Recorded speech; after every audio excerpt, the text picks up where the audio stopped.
नमस्कार मित्रों, आज मैं आप सबके समक्ष निराला जी द्वारा रचित राम की शक्ति पूजा का सस्वर प्रस्तुतिकरण लेकर आपके सामने हूँ। निराला जी द्वारा रचित राम की शक्ति पूजा छायावाद और हिंदी साहित्य की ही नहीं, विश्व साहित्य की अनमोल कृति है। इस कविता में श्री राम को अपनी मौलिक चिंतना और अपनी मौलिक कल्पना से एक नए रूप में अवतरित किया है। यह मौलिक पुरुष मानवीय भावों के साथ, सुख दुख के साथ, आत्मसंघर्ष के साथ अवतरित हुआ है। यह चिंतन निराला का अपना मौलिक चिंतन है, ये उनका अपना आत्मसंघर्ष है और श्री राम के आत्मसंघर्ष को उन्होंने अपने आत्मसंघर्ष के साथ जोड़कर व्यक्त किया है। ये मानव मात्र का आत्मसंघर्ष है और ये कविता आज़ादी की लड़ाई के दौर में लिखी गई है, जो गुलामी से मुक्ति की चेतना प्रदान करती है, अंधकार से प्रकाश की ओर ले जाती है, जो निराशा से आशा की ओर ले जाती है और जो हमेशा सत्य की विजय का संदेश देती है। इस कविता का प्रस्तुतिकरण मैं आप सबके समक्ष प्रस्तुत करता हूं और इसकी व्याख्या हम अगले वीडियो में देखेंगे। राम की शक्ति पूजा। 8वां दिवस मन ध्यान युक्त चढ़ता ऊपर कर गया अतिक्रम ब्रह्मा हरि शंकर का स्तर, हो गया विजित ब्रह्मांड पूर्ण देवता स्तब्ध हो गए दग्ध जीवन के तप के समारब्ध। यह अंतिम जप ध्यान में देखते चरण युगल राम ने बढ़ाया कर लेने को नील कमल, कुछ लगान हाथ हुआ सहसा स्थिर मन चंचल।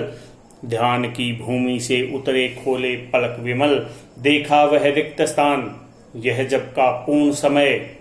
आसन छोड़ना असिद्धि भर गए नयन द्वय, धिक्क जीवन को जो पाता ही आया विरोध। धिक्क जीवन जिसके लिए किया सदा ही शोध, ज्ञान की हाय उद्धार प्रिया का हो न सका। वह एक और मन रहा राम का जो न थका, जो नहीं जानता दैन्य नहीं जानता विनय। कर गया भेद वह माया वरण प्राप्त कर जय, बुद्धि के दुर्ग पहुंचा विद्युत गति हत चेतन। राम में जगी स्मृति हुए सजग पा भाव प्रमन, यह है उपाय कह उठे राम जू मंद्रित घने।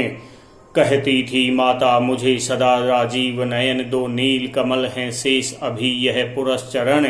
पूरा करता हूँ देकर माता है एक नयन, कह कर देखा तूणीर ब्रह्म सद रहा झलक। ले अस्त्र थाम कर दक्षिण लोचन, ले अर्पित करने को उद्धत हो गए सुमन। साधु साधु साधक धीर धर्म धन धन्य राम, कह लिया भगवती ने राघव का हस्त थाम। देखा राम ने सामने श्री दुर्गा भास्वर, वाम पद असुर स्कंद पर रहा दक्षिण हरि पर। ज्योतिर्मय रूप हस्त 10 विविध अस्त्र सज्जित, मंद स्मित मुख लख हुई विश्व की श्री लज्जित। है दक्षिण में लक्ष्मी सरस्वती वाम भाग, दक्षिण गणेश कार्तिक बाएं रण रंग राग। मस्तक पर शंकर पद पद्मों पर श्रद्धा भर, श्री राघव हुए प्रणत मंद स्वर वंदन कर। होगी जय हे पुरुषोत्तम नवीन, कहे महाशक्ति राम के वदन में हुई लीन। होगी जय हे पुरुषोत्तम नवीन, कहे महाशक्ति राम के वदन में हुई लीन। राम के वदन में हुई लीन, महाशक्ति का राम के वदन में लीन होना अर्थात राम के हृदयस्थ समाहित हो जाना, राम की आत्मा में समाहित हो जाना। राम के साथ शक्ति का यह शक्ति संगम राम की जय है, राम की विजय है। और ये राम की नहीं, ये सत्य की विजय है। सत्य की विजय को और आत्मसंघर्ष की विजय को निराला जी ने बहुत ही अद्भुत शब्द संयोजन के साथ व्यक्त किया है। निराला धन्य है और ये कृति धन्य है।